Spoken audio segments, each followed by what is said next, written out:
नमस्कार, स्वागत है आपका हमारे YouTube channel Sanwal classes for Uttarakhand में। तो दोस्तों, जैसा कि आपने थंबनेल देख लिया होगा और ये हमारे पीछे जो बोर्ड में यहाँ पर जो नदी तंत्र बना हुआ है, तो यह काली नदी तंत्र है। और इससे पहले अगर आप हमारे चैनल से जुड़े हुए हैं तो इससे पहले हमने जो उत्तराखंड के अन्य प्रमुख नदी तंत्र हैं तो उनको विस्तृत रूप में जाना है और उनकी जो प्रमुख नदियाँ हैं तो उनके बारे में जाना और कौन सी नदी कहाँ पर मिल रही है, कौन कौन से प्रमुख तीर्थ स्थान है उसके पास, तो उन सभी के बारे में हमने चर्चा की है। जो लोग हमारे चैनल पर पहली बार आ रहे हैं तो वह इससे पहले जो हमारे अन्य नदी तंत्र हैं तो थोड़ा उनको जो उनके वीडियो लेक्चर हैं तो उनको जरूर देखें। तो यहाँ पर आइए प्रारंभ करते हैं काली नदी तंत्र। तो काली नदी तंत्र को समझने से पहले थोड़ा सा हम जो हमारे उत्तराखंड का पर मुख्य रूप से जो नदी तंत्र है थोड़ा सा उसको समझेंगे। और यहाँ पर यह हमारा जो उत्तराखंड है तो इसको हम आयताकार रूप में इसको मान सकते हैं। तो यहाँ पर सबसे जो पश्चिमी हिस्सा है तो यहाँ पर हमारी यमुना नदी तंत्र है। तो वैसे देखा जाए तो हमारा जो उत्तराखंड है तो यहाँ पर एकमात्र नदी तंत्र है जो प्रमुख रूप से गंगा नदी तंत्र, तो इसके अंतर्गत ही हमारी सभी नदियां आती हैं। लेकिन जब हम उत्तराखंड के परिप्रेक्ष्य में बात करते हैं तो यहाँ पर उत्तराखंड के परिप्रेक्ष्य में जो नदी तंत्र हैं तो वह अलग अलग हो जाते हैं। और यहाँ पर हमारे उत्तराखंड में 4 प्रमुख नदी तंत्रों को हम बांट सकते हैं या जो प्रमुख नदियां हैं उनको हम अलग अलग रख सकते हैं। तो सबसे जो पश्चिमी भाग है हमारा, जिसमें हमारा देहरादून और कुछ उत्तरकाशी का भाग आता है, तो इसमें यमुना नदी और टॉन्स नदी यहाँ पर बहती है।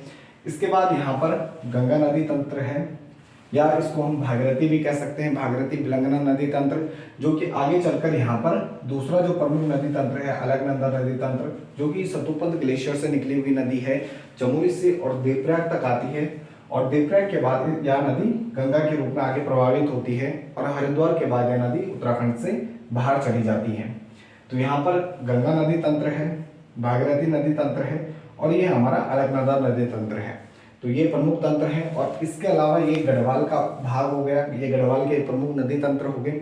लेकिन इसके बाद जब हम कुमाऊं में एंटर करते हैं तो कुमाऊं में एक प्रमुख नदी तंत्र है जिसको हम आज समझेंगे भी। और यह कुमाऊं का बॉर्डर बनाते हुए आगे बढ़ता है भारत और नेपाल का, या साथ ही उत्तराखंड का बॉर्डर बनाने के साथ साथ या देश का बॉर्डर भी बनाता है। दूसरी तरफ यहाँ पर नेपाल नदी है। तो यहाँ पर ये काली नदी तंत्र है। तो ये कुछ प्रमुख नदी तंत्र हैं। इससे पिछले जो हमारे वीडियो लेक्चर हैं तो उन सभी में हमने जो हमारे गढ़वाल के नदी तंत्र हैं तो उनको पढ़ लिया है। और इसके बाद आज हम जानेंगे जो हमारा कुमाऊं का प्रमुख नदी तंत्र है तो काली नदी तंत्र। और यह कुमाऊं का सबसे बड़ा नदी तंत्र होने के साथ साथ यह पूरे उत्तराखंड या संपूर्ण उत्तराखंड का सबसे बड़ा नदी तंत्र भी है। तो आइए थोड़ा सा इसको समझते हैं। तो यहाँ पर सबसे ऊपर आप देख रहे हैं तो ये काला पानी है और ये काला पानी पिथौरागढ़ जिले में स्थित है। तो यह जो नदी है काली नदी है कुमाऊं की और हमारे उत्तराखंड की सबसे लंबी नदी है। इसकी लंबाई की बात करें तो 252 किलोमीटर इसकी कुल लंबाई है। तो काला पानी नामक स्थान है पिथौरागढ़ जिले में। और पिथौरागढ़ का यानी और उत्तराखंड का जो उच्च भाग है, हिमालय भाग है, सबसे ऊपर का भाग है महान हिमालय। तो महान हिमालय में काला पानी नामक स्थान है पिथौरागढ़ में।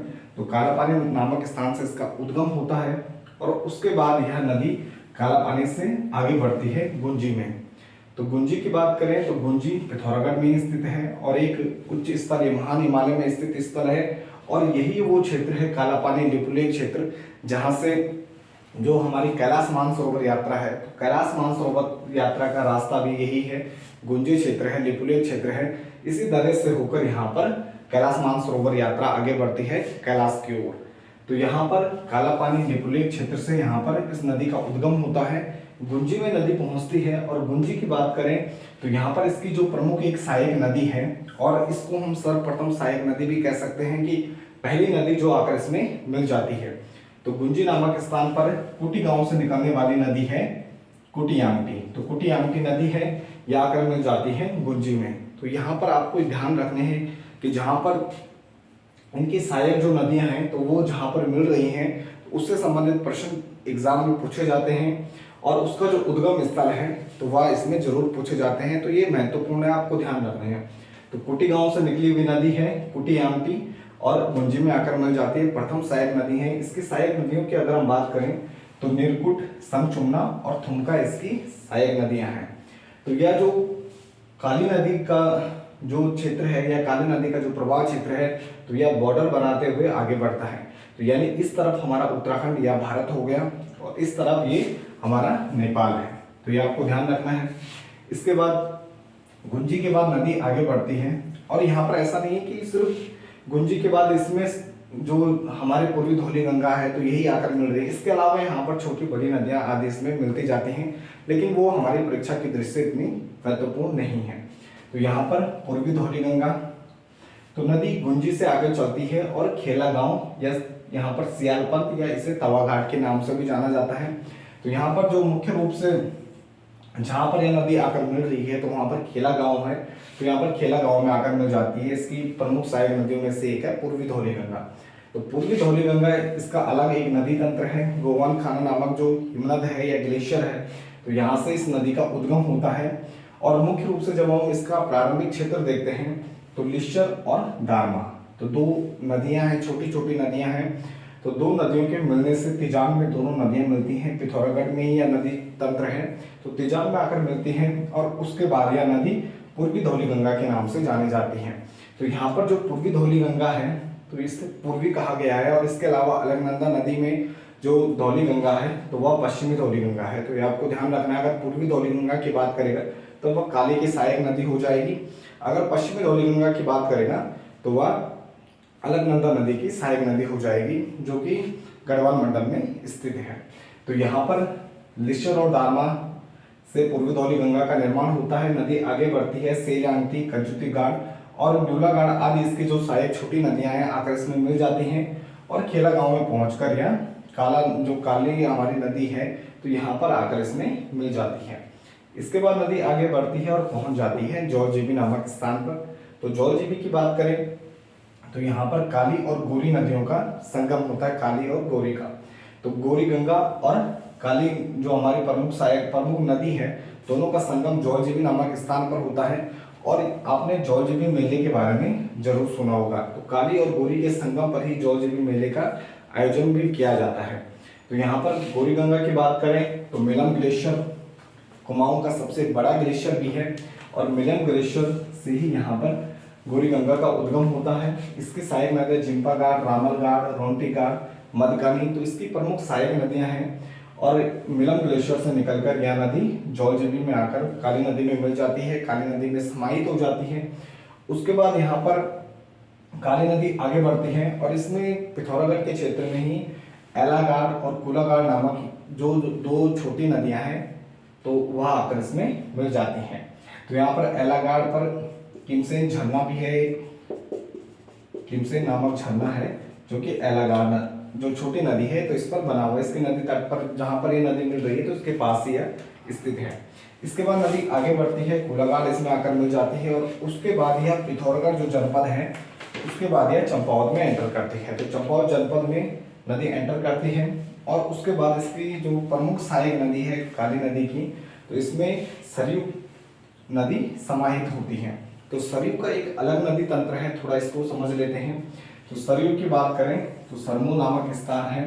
तो सरयू का उद्गम सरमू नामक स्थान से होता है और रामचरितमानस में इसे मानस नंदिनी के नाम से जाना जाता है और कुमाऊं की सबसे पवित्रतम नदियों में से एक है। तो सरयू को कुमाऊं की सबसे पवित्र नदी भी कहा गया है। तो यहाँ पर रामचरितमानस में भी इसका वर्णन है। तो यहाँ पर सरयू नदी सरमू से निकलकर आगे पहुंच जाती है बागेश्वर में। तो यहाँ पर बागेश्वर में ही स्थित है सरमू नामक स्थान। तो यहाँ पर बागेश्वर में इसकी दूसरी जो प्रमुख सहायक नदी है गोमती, तो गोमती आकर इसमें मिल जाती है। तो सरयू सरमू नामक जो स्थल है तो यहाँ से निकलकर बागेश्वर पहुंचती है और बागेश्वर में इसकी दूसरी प्रमुख जो सहायक नदी है तो यह आकर इसमें मिल जाती है गोमती, जो कि देवरा श्रेणी के यहाँ पर वेणु पर्वत नामक जो पर्वत है तो वेणु पर्वत से इसका उद्गम होता है और इसमें गरुड़ गंगा आकर इसमें मिल जाती है। गोमती की सहायक नदी है जो कि बैजनाथ में आकर मिल जाती है। तो बैजनाथ मंदिर समूह के बारे में भी आपने पढ़ा होगा। तो ये काफी महत्वपूर्ण स्थल है। इसके बाद यहाँ पर गोमती आगे बढ़ती है और पहुंच जाती है बागेश्वर में। तो बागेश्वर में यहाँ पर सरयू और गोमती का संगम होता है। पवित्र तीर्थ स्थान इसे कहा गया है, महत्वपूर्ण स्थल है बागेश्वर और उत्तराखंड के जिलों में से भी एक है। तो यहाँ पर सरयू बागेश्वर में गोमती से मिलकर आगे बढ़ती है। और उसके बाद इसकी जो छोटी अन्य सहायक नदियां हैं तो वह आकर इसमें मिल जाती हैं, जिसमें कलियूर घाट है, पुंगर नदी है, और उसके बाद इसकी जो महत्वपूर्ण अन्य नदी है तो पनार नदी आकर इसमें मिल जाती है। और यह जो पनार नदी है तो यह आप देख रहे होंगे मोरनोला पर्वत श्रृंखला है, तो मोरनोला पर्वत श्रृंखला से निकलकर यह पनार नदी आकर इसमें मिल जाती है, जो कि काकड़ी घाट नामक स्थल है। तो काकड़ी घाट में आकर यह मिल जाती है सरयू से। इसके बाद सरयू आगे बढ़ती है और पहुंच जाती है रामेश्वर नामक स्थान पर। तो रामेश्वर नामक जो स्थान है तो यहाँ पर कोटिंग हिमनद से निकलने वाली नदी है पूर्वी रामगंगा। तो पूर्वी रामगंगा 108 किलोमीटर इसका प्रवाह क्षेत्र है। और रामेश्वर ये पिथौरागढ़ में स्थान है, तो रामेश्वर नामक स्थान पर आकर मिल जाती है। और उसके बाद यह नदी सरयू के नाम से ही आगे बढ़ती है, और सरयू के नाम से आगे बढ़कर यह अंतिम रूप से काली नदी में समाहित हो जाती है। तो यहाँ पर पंचेश्वर नामक स्थान है, तो काली नदी और सरयू का संगम पर स्थित है पंचेश्वर। तो ये आपको ध्यान रखने हैं। पंचेश्वर के बाद यहाँ पर सरयू नदी इसमें मिल जाती है। इसका जो प्रवाह जल प्रवाह है तो काफी बढ़ जाता है। इससे पहले हम देखते हैं काफी नदियां आकर इसमें मिल गई हैं। इसके बाद नदी आगे बढ़ती है चंपावत के ही क्षेत्र में और आगे पहुंच जाती है लोहघाट या गढ़मुक्तेश्वर नामक स्थान पर। तो यहाँ पर इसकी जो एक सहायक नदी है लोहावती, तो यहाँ पर इसकी भी 2-3 शाखाएं अलग अलग क्षेत्रों से आती हैं। तो मुख्य शाखा की बात करें तो यहाँ पर माउंट एबट पर्वत से लोहावती नदी निकली है, जो कि आगे चलकर यहाँ पर इसकी अन्य जो शाखाएं पाटन गांव से छमन्य गाड़ है, और वनलेक क्षेत्र से आने वाली गंडकी नदी है, जो कि गोड़ी के पास आकर इसमें मिल जाती हैं। तो अलग अलग अगर हम किताबों की बात करें या वहाँ पर जो लोकल लोग हैं तो अलग अलग यहाँ पर मुख्य शाखाएं बताते हैं। तो यहाँ पर मुख्यतः माउंट एबट को माना जाता है कि जो लोहावती का उद्गम स्थल है।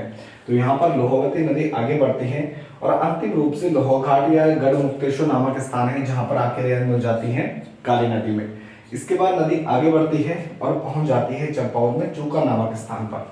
तो यहाँ पर चूका नामक जो स्थान है तो यहाँ पर गजार नैनीताल के क्षेत्र से निकलने वाली एक नदी है जिसका नाम है लदिया, और यह काली की अंतिम सहायक नदी भी मानी जाती है, क्योंकि इसके बाद यह उत्तराखंड से बाहर चली जाती है। तो अंतिम सहायक नदी है लदिया, नैनीताल के क्षेत्र से निकली है। और इसकी सहायक नदी है रटिया, जो कि आकर मिल जाती है मीठा रीठा साहिब का नाम आपने सुना होगा। तो मीठा रीठा साहिब में आकर मिल जाती है रटिया नदी, और उसके बाद ये लदिया के नाम से आगे बढ़ती है और अंतिम रूप से चूका नामक स्थान पर यह मिलती है काली नदी में। चूका के बाद नदी आगे बढ़ती है और पहुंच जाती है बनबसा बैराज। तो यहाँ पर काली नदी पर बैराज बना हुआ है बनबसा में, चंपावत में। और इसके बाद यहाँ पर बैराज से ही एक शारदा नहर निकाली गई 1928 में। ब्रिटिश काल में यह नहर का निर्माण किया जाता है और इससे उधम सिंह नगर और उत्तर प्रदेश के क्षेत्रों में सिंचाई की जाती है। तो इसके बाद यहाँ पर जो बनबसा बैराज है, तो इसके बाद यहाँ पर जो यह काली नदी है तो यह नेपाल में एंटर करती है, और नेपाल में एंटर करने के बाद यह जो नदी है तो शारदा के नाम से इसे वहाँ पर जाना जाता है। और उसके बाद यह नदी हमारे उत्तराखंड से बाहर चली जाती है। तो यहाँ पर आपने देखा जो काली नदी है यानी लिपुलेख जो दर्रा है, तो लिपुलेख दर्रे से लेकर कालापानी यानी कालापानी नामक जो स्थान है, और लिपुलेख दर्रे या कालापानी नामक स्थान से लेकर यहाँ पर जो बनबसा बैराज है, तो उत्तराखंड में इसकी कुल लंबाई 252 किलोमीटर है और राज्य की यह सबसे लंबी नदी है और कुमाऊं की सबसे महत्वपूर्ण नदी है। और यहाँ पर कुमाऊं के सबसे बड़ा नदी तंत्र का भी निर्माण करती है। तो यह हमारे एग्जाम की दृष्टि से भी काफी महत्वपूर्ण हो जाती है। तो यहाँ पर आपको ये सभी ध्यान रखने हैं कि कौन सी नदी कहाँ पर मिल रही है, कौन कौन सी इसकी प्रमुख सहायक। तो ठीक है, ये है हमारा काली नदी तंत्र के बारे में जाना। और तो यहाँ पर आपको ध्यान रखना है काली नदी लिपुलेख दर्रे से निकलती है। पहला स्थान गुंजी है, जहाँ पर इसकी प्रथम सहायक नदी कुटियांटी आकर इसमें मिल जाती है। और लगातार ये एग्जाम में पूछा जाता है कि काली नदी की प्रथम सहायक नदी कौन सी है, तो आपको ध्यान रखना है कुटियांटी है, जो कि कुटी गांव से निकली है। इसके बाद खेला गांव है, तवाघाट है, इसे सियालपंथ भी कहा जाता है। तो यहाँ पर पूर्वी धौलीगंगा जो कि गोवन खाना हिमनद से निकली है, तो खेला गांव में आकर मिल जाती है। उसके बाद नदी पहुंचते है जौलजीबी। जौलजीबी में आपको ध्यान रखना है कि मिलम ग्लेशियर से निकलने वाली गोरी गंगा आकर इसमें मिल जाती है। गोरी और काली का संगम होता है जौलजीबी में, और यहाँ पर प्रसिद्ध जो जौलजीबी मेला है तो वह भी इन्हीं नदियों के तट पर लगता है। इसके बाद यहाँ पर कोलाघाट, एलाघाट इसकी छोटी सहायक नदियां हैं। उसके बाद यहाँ जो नदी है तो पंचेश्वर में पहुंचते हैं, जहाँ पर इसकी पवित्रतम जो कुमाऊं की पवित्रतम नदी है सरयू, तो आकर इसमें मिल जाती है। ध्यान रखना है सरमूल पहाड़ी से निकली है। और इसकी जो प्रमुख सहायक नदी है गोमती है, जो कि बागेश्वर में आकर इसमें मिल जाती है। बागेश्वर सरयू और गोमती के तट पर है। उसके बाद नदी आगे बढ़ती है पनार में, पनार काकड़ी घाट में आकर इसमें मिल जाती है। रामेश्वर में पूर्वी रामगंगा आकर इसमें मिल जाती है और अंतिम रूप से पंचेश्वर में नदी मिल जाती है।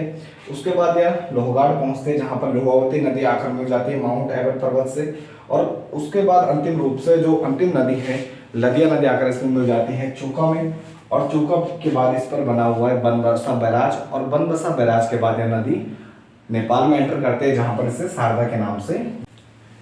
तो ये था आज के इस वीडियो लेक्चर में हमने काली नदी तंत्र के बारे में जाना। आई होप आपको यह वीडियो लेक्चर अच्छा लगा होगा। तो इसके साथ इस वीडियो को यहीं पर समाप्त करते हैं। बाकी आप बने रहे हमारे यूट्यूब चैनल सैनवल क्लासेस के साथ। तो मिलते हैं एक नेक्स्ट वीडियो में। धन्यवाद।